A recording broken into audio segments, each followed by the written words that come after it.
बिस्मिल्लाहिर्रहमानिर्रहीम। अस्सलाम वालेकुम स्टूडेंट्स, आज हमारा नेक्स्ट टॉपिक है that is about the significance of meiosis. Significance of previous lecture में हमने मियोसिस के बारे में कंप्लीट स्टडी की थी कि मियोसिस क्या होती है। It is a type of cell division in which one parent cell divides into 4 haploid daughter cells. हमने कहा था डिप्लॉइड से हैप्लॉइड सेल्स बनाने। हमने नंबर ऑफ क्रोमोसोम डबल से कितने किए थे? हाफ किए थे, ठीक है। अब जैसे हमने माइटोसिस की अहमियत पढ़ी कि हमारी रोज़मर्रा ज़िंदगी में माइटोसिस क्या रोल प्ले करती है, कहाँ कहाँ माइटोसिस काम आती है। हमने कहा हम बड़े होते हैं तो माइटोसिस काम आती है, माइटोसिस ही होती है तो नंबर ऑफ सेल्स बढ़ते हैं हमारी बॉडी में। इसी तरह रीजनरेशन है, सेल रिप्लेसमेंट है, एसेक्सुअल रिप्रोडक्शन है। ये कैंसर के बारे में भी हमने पढ़ा, ट्यूमर के बारे में भी पढ़ा कि अगर एरर हो जाए तो फिर किस किस्म की जो है ना वो डिजीज़ होती हैं हमें, वो भी हमने पढ़ा। Cancer, tumour, benign tumour, malignant tumour, metastasis, सारी चीज़ें आ गई। वो किसकी इंपॉर्टेंस थी? सिग्निफिकेंस थी, अहमियत थी माइटोसिस की। अब किसकी अहमियत है? मियोसिस की। मियोसिस के बारे में ये तो कॉन्सेप्ट है ना कि मियोसिस में नंबर ऑफ क्रोमोसोम क्या कर देते हैं हम? हाफ कर देते हैं। बेटे सबसे पहले हमें वो कहते हैं कि अगस्टस वाइसमैन था जिसने हमारे पास ये मियोसिस की अहमियत के बारे में हमें बताया कि मियोसिस क्यों ज़रूरी है।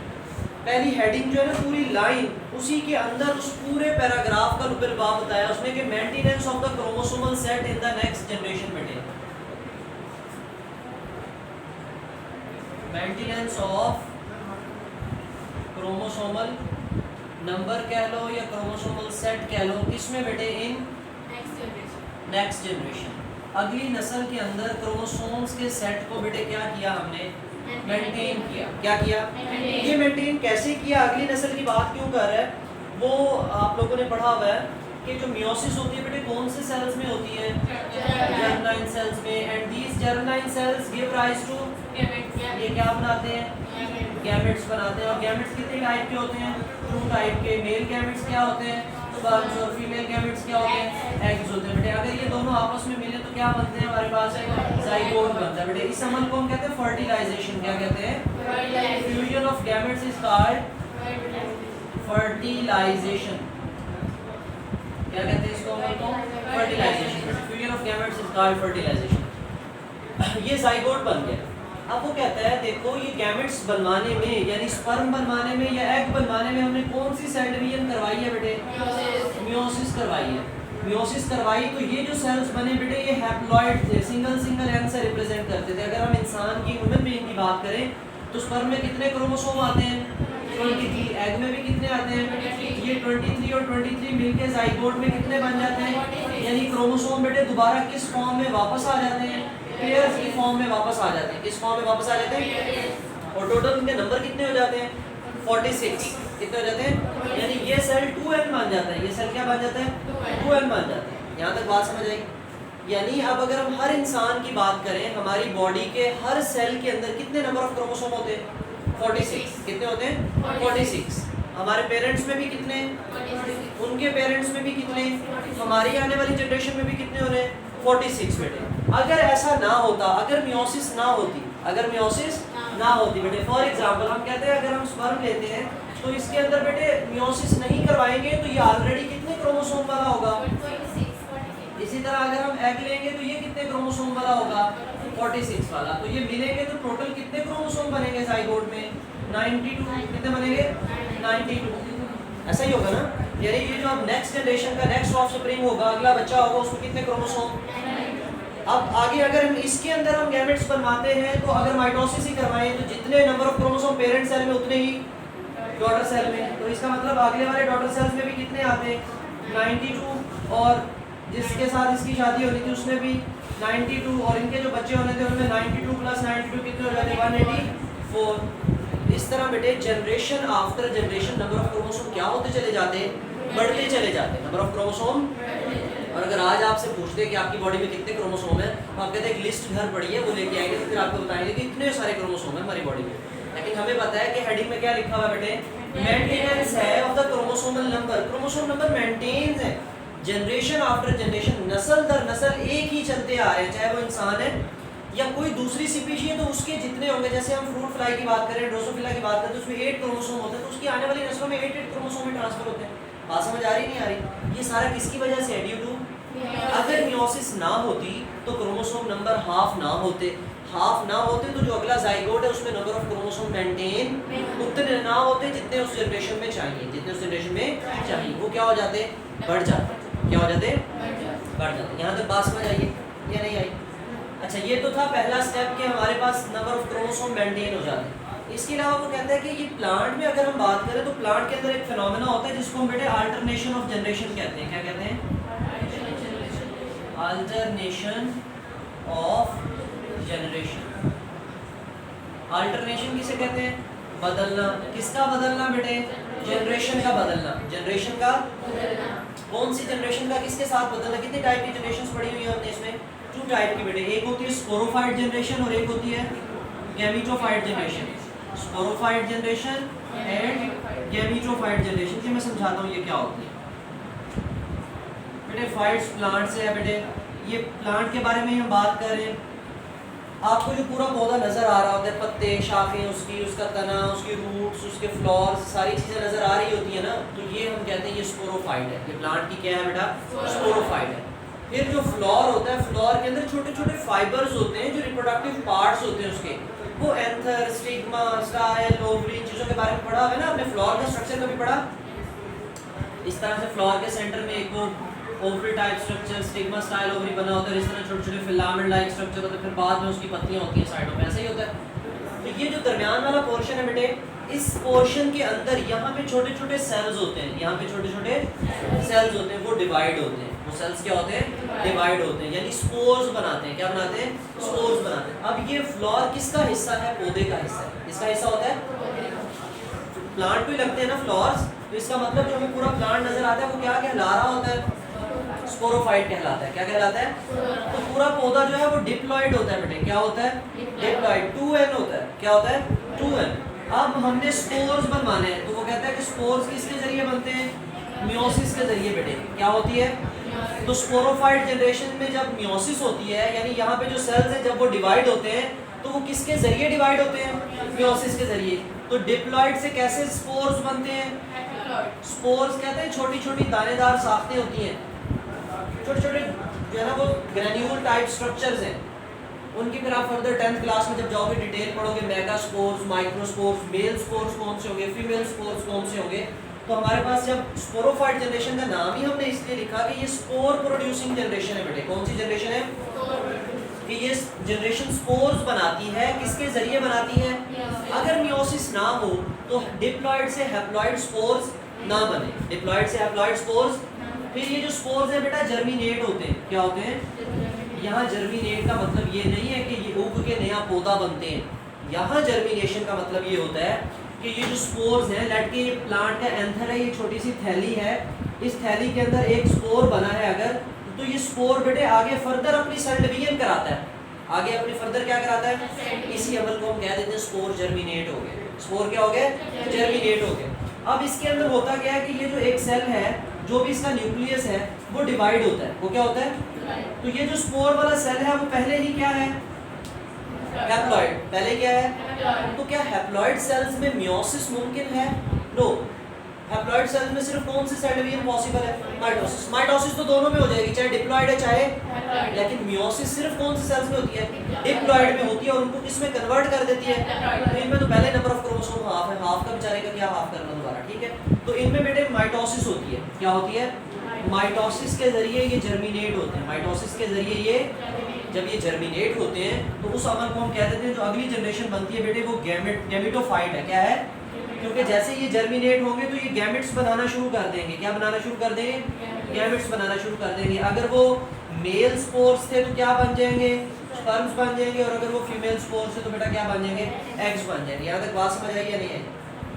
हमने कहा प्लांट के लाइफ साइकिल में 2 नस्लें चलती हैं, एक स्पोरोफाइट और दूसरी, तो पहले स्पोर्स बनेंगे, फिर वो स्पोर्स आगे फर्दर सेल डिवीजन करेंगे। स्पोर्स में जो सेल डिवीजन होनी है वो कौन सी होनी है? लेकिन स्पोर्स बनाने के लिए क्या चाहिए?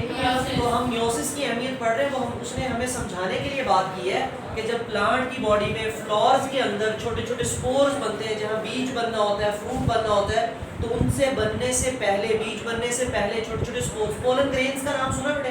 पोलन ग्रेन्स ये स्पोर्स होते हैं। पोलन ग्रेन्स क्या होते हैं? ये स्पोर्स होते हैं। तो ये जो स्पोर्स हैं फिर वो जर्मिनेट होते हैं, फिर बाद में उनमें क्या होती है? माइटोसिस और फिर क्या बन जाते हैं उनमें गैमेट्स, और ये गैमेट्स दोबारा मिलते हैं। तो ये अब देखो स्पोर्स हैप्लॉइड थे तो गैमेट्स भी क्या होंगे, क्योंकि कौन सी सेल डिवीजन हुई है, जैसे number of chromosome parent cell में वैसे ही डॉटर सेल्स में। तो अब क्या बन गया बेटे हमारे पास जाइगोट बन गया। तो इसमें कितने क्रोमोसोम आ जाएंगे 2n। अब ये जो जाइगोट है ये नया बीज बन गया, नया जब ये उगेगा तो क्या उगेगा, नया प्लांट, नई स्पोरोफाइट हमें नजर आएगी, नया पौधा उगा हुआ नजर आएगा। ठीक है, इसका मतलब एक प्लांट के लाइफ साइकिल में कितनी जनरेशंस आती हैं, 2, एक स्पोरोफाइट जनरेशन, फिर स्पोरोफाइट जनरेशन अल्टरनेट बदलती है किसके साथ, गैमेटोफाइट के साथ, फिर गैमेटोफाइट से क्या बनती है। तो ये दोनों जनरेशन प्लांट की बॉडी में बेटा क्या करती हैं, अल्टरनेशन बदल के आती है, बदल के। इसी अमल का नाम अल्टरनेशन ऑफ जनरेशन होता है, अल्टरनेशन ऑफ। तो इसका मतलब जो प्लांट के अंदर, प्लांट के लाइफ साइकिल्स के अंदर अल्टरनेशन ऑफ जनरेशन का प्रोसेस है, उसमें किसका बहुत ज्यादा रोल है, मियोसिस का। क्या मियोसिस प्रोकैरियोटिक सेल्स में होती है, बताओ। प्रोकैरियोटिक सेल्स में तो क्या भी नहीं होती थी, माइटोसिस भी नहीं होती। तो इसमें कौन सा प्रोसेस होता है, बाइनरी फिशन होता है। Binary fission mean division into simple cell division है, एक पेरेंट सेल 2 डॉटर सेल्स में क्या हो जाता है, डिवाइड हो जाता है। यहाँ तक बात समझ आ गई या नहीं आ गई बेटा। उसके बाद है production of variation in the next generation, की अगली नस्ल में हमारे पास वेरिएशंस आती हैं। अगली नस्ल में यहाँ देख लेते हैं हम थोड़ा सा प्रोसेस, प्रोडक्शन ऑफ या variations in the next generation, variations in next generation. Variations किसे कहते हैं, तगय्युरात, तब्दीलियाँ। ठीक है, वो भी तो पढ़ते हो ना, वेरिएबल मैथ्स में पढ़ते हो ना, एक्स वाई ज़ेड वेरिएबल जिसकी वैल्यू अननोन होती है, बाद में पता चलता है कौन सी। तो वेरिएशंस, तब्दीलियाँ। अब वो कहता है कि हर नस्ल में, अब इंसान है, सारे इंसान सेम है, नो डिफरेंट है। अच्छा, एक ही माँ बाप के 4-5 बच्चे हैं, बहन भाई हैं आपस में, क्या वो सेम है, क्यों सेम नहीं, क्योंकि पेरेंट्स तो सेम है, उनके पेरेंट्स उनके सेम है ना, वही माँ बाप के बच्चे हैं। ठीक है, लेकिन ऑफस्प्रिंग्स आगे क्या है, एक दूसरे से डिफरेंट है। व्हाई दे आर डिफरेंट, क्योंकि क्या हुई है, मियोसिस हुई है। क्या हुई है, मियोसिस के कौन से स्टेप में चेंजेस आती थी, क्रॉसिंग ओवर में बेटे, शाबाश। किस स्टेप में चेंजेस आती है, प्रोफेज 1 में जो हमने क्या करवाई थी बेटे, क्रॉसिंग ओवर, प्लाज्मेटा रिशफलिंग करवाई थी जीन्स की। तो हर बच्चे की बारी में जब उस बनने से पहले स्पर्म्स या एग बन रहे होते हैं पेरेंट्स में, तो उनमें क्या होती है, न जाने कौन सा जीन किस जीन के साथ रिशफल कर जाए। कुछ जीन सिमिलर भी होते हैं, कुछ जीन्स, कुछ बच्चों में प्रॉपर्टीज देखने से पता चल जाता है ना, सेम होती हैं। ठीक है, कुछ डिफरेंट भी होती हैं। तो हमारे पास वेरिएशंस जो हैं वो किस वजह से आती हैं, अगर मियोसिस ना होती, माइटोसिस होती, तो जैसा पेरेंट सेल वैसे ही, जैसे हमारे पेरेंट्स होते वैसे ही बच्चे होते, बिल्कुल हूबहू आइडेंटिकल। जेनेटिकली ट्विंस जो होते हैं वो जेनेटिकली आइडेंटिकल होते हैं, उनमें माइटोसिस होती है। जब वो बनते हैं, गैमेट्स बनते वक्त नहीं, जब वो आगे बनते हैं, उनकी डेवलपमेंट होती है, उसके अंदर माइटोसिस होती है, वो अपवर्ड होकर बाद में एफएस में जब जाएंगे। तो variation in the next generation में पॉइंट समझ आ गया कि हर नस्ल दर नस्ल, हर वो जानदार, चाहे वो प्लांट है, चाहे वो एनिमल है, चाहे वो ह्यूमन बीइंग है, कोई भी जानदार जिसमें मियोसिस होती है, उसके अंदर जो नए ऑफस्प्रिंग्स बनते हैं वो पेरेंट सेल जैसे नहीं होते। वो कैसे होते हैं, डिफरेंट होते हैं, due to crossing over, due to crossing over. यहाँ तक बात समझ आ गई। फिर बेटे एक छोटा सा हमारे पास पैराग्राफ है जिसमें एरर्स इन मियोसिस है। बेटे क्या है, एरर्स इन मियोसिस। अगर मियोसिस में एरर हो जाए, अगर मियोसिस में एरर हो जाए, गलती हो जाए, जैसे माइटोसिस में एरर हो जाए तो क्या होता है, ट्यूमर हो जाता है, कैंसर हो जाता है। तो इसी तरह अगर मियोसिस में एरर हो जाए तो क्या होता है, वो कहते हैं मियोसिस में एरर का मतलब ये है कि आम तौर पे जब हमारे पास एनाफेज 1 आता है, क्या आता है, आपको पता है एनाफेज में क्या होती है, सेपरेशन होती है, किसकी, क्रोमोसोम की। लेकिन अगर एनाफेज 1 है तो कौन सी, किस चीज़ की सेपरेशन होगी, होमोलोगस क्रोमोसोम्स की सेपरेशन होगी, ऐसे ही है। और अगर हमारे पास एनाफेज 2 है बेटे, क्या है, एनाफेज 2, तो उसमें कौन सेपरेट होने हैं, सिस्टर क्रोमेटिड्स। शाबाश, सिस्टर क्रोमेटिड्स जो है ना वो एक दूसरे से क्या होने, सेपरेट होने। वो कहता है अगर तो ये प्रोसेस नॉर्मली ठीक तरीके से हो जाए, बराबर क्रोमोसोम 23 एक तरफ चले जाए, 23, फिर वो जो 23 है आगे मियोसिस 2 में उनकी जो कॉपीज हैं वो सिस्टर क्रोमेटिड एक दूसरे से पूरे अलहदा हो जाए, पूरे अलहदा। जो हमारे पास डॉटर सेल्स हैं, जो हमारे पास, अगर इंसान की बात करें तो डॉटर सेल में कितने क्रोमोसोम बने थे, 23 कितने बने थे, यानी हर उनके डॉटर सेल में 4 हैप्लॉइड डॉटर सेल्स बनते हैं, तो चारों के चारों में कितने क्रोमोसोम होने चाहिए, 23 23 23 एंड 23, बराबर नंबर ऑफ क्रोमोसोम अगर होंगे, प्रॉपर तरीके से अलहदगी हो गई है, तो इस अमल का नाम होता है बेटे डिसजंक्शन। क्या नाम होता है इस अमल का, डिसजंक्शन। डिसजंक्शन मीन अलहदगी हो गई है, अलहदगी प्रॉपर तरीके से क्रोमोसोम एक दूसरे से सेपरेट हो गए। अगर नहीं होंगे तो ये टर्म क्या बन जाएगी, नॉन डिसजंक्शन। क्या बन जाएगी, नॉन डिसजंक्शन। बात समझ आई, अगर प्रॉपर तरीके से क्रोमोसोम सेपरेट हो जाते हैं तो फिर क्या है, डिसजंक्शन। नहीं होंगे तो चाहे वो एनाफेज 1 हो चाहे वो एनाफेज, किसी भी स्टेप में अगर क्रोमोसोम्स की अनइक्वल डिस्ट्रीब्यूशन हुई है, क्या हुई है, अनइक्वल डिस्ट्रीब्यूशन। मिसाल के तौर पे हम यहाँ पे बना के देखते हैं, हम कहते हैं एक हमारे पास सेल है, उसमें 46 क्रोमोसोम्स है ना, तो 46 की एक एक कॉपी भी है साथ में, 46 की एक एक, तो अपने ज़हन में रख लो कि इनके साथ एक एक कॉपी भी है। तो हम कहते हैं हमने इस सेल में 23 भेजने, इस सेल में साथ में इनकी एक एक क्या होनी है, कॉपी, एक एक क्या होनी है। तो वो कहता है कि एक क्रोमोसोम ऐसा था जो सेपरेट नहीं हुआ, तो एक सेल में ज़्यादा चले गए और एक सेल में लेट के इसमें 24 आ गए, और इसमें कितने जाएंगे फिर, हाँ 22, ठीक है, इसमें एक ज़्यादा आ गया और इसमें एक कम, तो इसमें साथ में एक एक के साथ कॉपी होगी तो 22 आ जाएंगे, और इसमें 24। बात समझ आई। ये जो सेपरेशन है बेटे, ये कहाँ पे हुई, एनाफेज 1 में। अगर एनाफेज 1 में चेंज आ जाए, इसका मतलब डॉटर सेल्स जो बने हैं उनके अंदर चेंज आ जाएगा। अब इन डॉटर सेल्स को फर्दर आगे डिवाइड कराएं तो इसमें तो माइटोसिस ही होनी है, यानी इन डॉटर सेल्स में कितने क्रोमोसोम आने हैं, 22, इसमें कितने कितने आने हैं, 24। बात समझ आ रही है। इनमें से कौन सा जो है ना वो सेल नॉर्मल है, कोई सेल भी नॉर्मल नहीं है, सारे के सारे क्या हैं, एबनॉर्मल। क्या है, एबनॉर्मल। यानी जो अब गैमेट्स बने हैं, चाहे वो स्पर्म बनना है चाहे वो एग बनने हैं, वो क्या हो जाएंगे, अब एबनॉर्मल हो जाएंगे। क्या हो जाएंगे, वो सही गैमेट्स नहीं है, वो सही गैमेट्स, या तो उनमें नंबर ऑफ क्रोमोसोम ज़्यादा है या नंबर ऑफ क्रोमोसोम्स कम है बेटे। अगर वो ये कहता है कि ये एबनॉर्मल गैमेट्स किसी नॉर्मल गैमेट से भी मिले, लेट के हम कहते हैं ये स्पर्म्स थे, ये क्या थे, स्पर्म्स थे, कोई भी ले लो, ये 24 वाला ले लो, ठीक है, और दूसरी तरफ जब ये एग से मिलेगा तो एग चाहे नॉर्मल भी हो, उसमें कितने क्रोमोसोम, तो स्पर्म में कितने आ रहे हैं, 24 प्लस 23, तो जाइगोट में कितने हो जाएंगे, 47 क्रोमोसोम। एक नॉर्मल ह्यूमन बॉडी में कितने क्रोमोसोम्स होते हैं, 46। इस बंदे में कितने हो जाएंगे, 47। लेकिन अगर हम कहें कि ये 22 वाला मिला दें इसके साथ, नॉर्मल इसके साथ, तो ये कितने हो जाएंगे, 22 प्लस 23, तो ये कितने हो जाएंगे, 45 क्रोमोसोम्स। कितने हो जाएंगे, 45 क्रोमोसोम्स। बात समझ आई। या तो जाइगोट में नंबर ऑफ क्रोमोसोम ज़्यादा हो जाएंगे, या ज़्यादा हो जाए तब भी प्रॉब्लम, कम हो जाए तब भी प्रॉब्लम। बात समझ आई।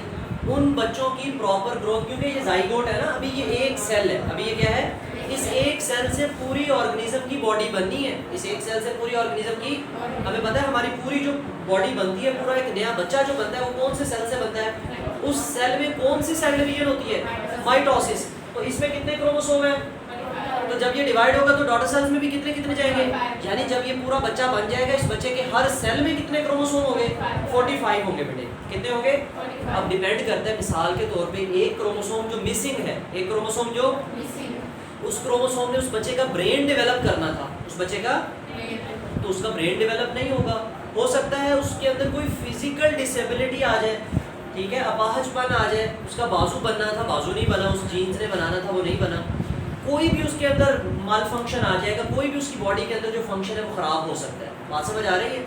इसी की बेस के ऊपर बेटे ये जो एबनॉर्मल लोग होते हैं, पागल होते हैं, उनके अंदर यही प्रॉब्लम होता है, तो उनका जेनेटिक मटेरियल जो है चेंज होता है। जेनेटिक मटेरियल जो उनका, या तो नंबर ऑफ क्रोमोसोम ज़्यादा है या नंबर ऑफ क्रोमोसोम, या आप एफएसए में जाओगे, डिजीज़ के नाम है, Klinefelter syndrome, Turner syndrome, mongolism etcetera, काफ़ी सारी हैं, ठीक है। इसके अलावा जो काफ़ी सारी डिसेबिलिटीज़ हैं जो आप सोशल इश्यूज़ में भी आप देखते हो, हमारे समाज में भी अब नॉर्मल लोग होते हैं जिनको फीमेल कहते हैं, खुसरा कहते हैं, ठीक है, वो मेल्स में भी आ जाती है प्रॉपर्टी, वो फीमेल्स में भी आ जाती है। डिपेंड करता है कि मेल्स के नंबर ऑफ क्रोमोसोम ज़्यादा या कम है, या फीमेल्स के ज़्यादा या कम है, तो वो भी बेटे मियोसिस में गलती की वजह से बनते हैं। किस वजह से बनते हैं, तो ये नंबर ऑफ क्रोमोसोम या तो ज़्यादा हो जाती है, या किसी में 48 भी हो जाते हैं, 49 तक भी चले जाते हैं क्रोमोसोम बेटे, कम भी हो जाते हैं, 44 तक भी आ जाते हैं। फिर डिपेंड करता है कि वो क्रोमोसोम्स उनका सेक्स क्रोमोसोम वाला प्रॉब्लम है या फिर वो क्रोमोसोम उनका ऑटोसोम था, यानी उसकी बॉडी बनाने वाला कोई क्रोमोसोम था, उसमें प्रॉब्लम है,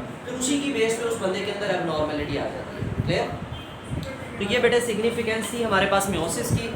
इसको रीड कर लेते हैं एक दफ़ा। पेज नंबर है हमारे पास 100। Significance of meiosis. The significance of meiosis for the reproduction and the inheritance was described in 1890 by the German biologist August Weismann. He pointed out that meiosis was necessary not only to maintain the number of chromosomes in the next generation but also provide the variation or produce variation in the next generation. Maintenance of the chromosome number in the next generation. Meiosis is essential for the sexual reproduction. Asexual reproduction के लिए कौन सी cell division चाहिए? और sexual reproduction के लिए, sexual reproduction वो होती है जिसमें गैमेट्स बने, मेल और फीमेल का कॉन्सेप्ट हो उसमें। In humans the diploid gamete mother cells, अब मदर सेल्स ये नहीं कि माँ का सेल, मदर सेल से मुराद ये है कि जो सेल गैमेट बना रहा है, जो सेल गैमेट, वो मदर सेल कहलाता है। Are the germ line cell, देखो मदर सेल का दूसरा नाम क्या लिख दिया उसने, germ line cells. Undergo meiosis to produce haploid gametes, male and female gametes unite, unite का मतलब क्या होता है, मिलना, इकट्ठे हो जाना, to form diploid zygote under the कहते हैं which undergoes repeated mitosis and develops into new diploid human. Many haploid fungi and the protozoa produce haploid gametes through the, वो माइटोसिस के जरिए ही कर लेते हैं बेटे, वो किसके जरिए, माइटोसिस के जरिए हैप्लॉइड गैमेट्स बना लेते हैं, क्योंकि वो खुद ही हैप्लॉइड होते हैं, खुद ही। अब देखो ना जरा, ये स्पोर्स थे, स्पोर से क्या बना, गैमेट्स, स्पोर्स क्या थे, हैप्लॉइड, गैमेट्स क्या थे, हैप्लॉइड, सेल डिवीजन कौन सी हुई, यही तो बात की है कि हैप्लॉइड सेल्स में माइटोसिस के जरिए आगे गैमेट्स बना लेते हैं। ठीक है, हम देखते हैं कि कहते हैं plant life cycle shows alternation of the generation, the cells of the diploid sporophyte generation undergo meiosis to produce haploid spores which grows into haploid gametophyte generation, gametophyte generation produce haploid gametes through mitosis. यहाँ पे gametes किसके जरिए बन रहे हैं, लेकिन हमारे अंदर गैमेट्स किसके जरिए बनते हैं, मियोसिस, लेकिन हमारे अंदर स्पोर्स नहीं बनते। इनमें जो स्पोर्स बने वो किसके जरिए बने, मियोसिस के जरिए। कहता था gamete combine to produce diploid zygote, zygote undergo repeated mitosis and become diploid sporophyte. ये स्पोरोफाइट और गैमेटोफाइट की बातें समझ आ गई हैं, पता चल गया ये पौधे को कह रहे हैं हम स्पोरोफाइट, और प्लांट के अंदर जो फ्लोर जम में जो पोलन ग्रेन्स बन रहे हैं उनमें माइटोसिस मियोसिस की कहानियां पढ़ रहे हैं। Production of the variation in the next generation, the chromosome pairs of the each parent undergo crossing over during meiosis, so the daughter cells, जो आगे डिवाइड होने के बाद डॉटर सेल्स बने, gametes have the genetic variation, when the gametes fuse to form the zygote its genetic makeup is different from the both parents, then thus the meiosis allows a species to bring variation in the next generation। अब वो कहता है कि इसमें फ़ायदा होता है, जो बेनिफिशियल कैरेक्टर्स हैं बेटे वो अगली नस्लों में आ रहे हैं, जो हार्मफुल कैरेक्टर्स होते हैं वो फिर अगली नस्लों में मुंतकिल नहीं होते। Beneficial variations help the organisms to adopt the change in the environment. फिर बेटे एरर्स इन मियोसिस क्या है, during anaphase 1 the chromosome separate and do not and go to the opposite poles. वो कहते हैं एनाफेज में जब क्रोमोसोम सेपरेट होते हैं तो एक अलग-अलग पोल्स की तरफ चले जाते हैं। During the anaphase 2 sister chromatid separate, it is called disjunction, ये नॉर्मल प्रोसेस बताया। Some time this separation is not normal, it is called, अगर नॉन डिसजंक्शन की डेफिनेशन पूछ रहे फिर भी हम पूरी 3 लाइनें लिखेंगे, ठीक है, फिर ये नहीं लिखनी कि this separation is not normal, this means ये जो ऊपर बात की है हमने एनाफेज 1 और anaphase 2। This results in the production of the gametes which have the either more or less number of chromosomes, a normal number of chromosomes. If such abnormal number of chromosomes या gametes fuse with the normal gametes, it results in the abnormal chromosome, यानी कि abnormal number of chromosome in the next generation, for example 47 or 45 chromosome in the human beings, जिसके नतीजे में फिर different diseases हो जाते हैं। साइड बॉक्स देखें, meiosis does not occur in the prokaryotes which reproduce asexually by the diffusion। इस whole topic में कोई क्वेश्चन हो तो आप कमेंट सेक्शन में पूछ सकते हो। थैंक यू, अल्लाह हाफिज़।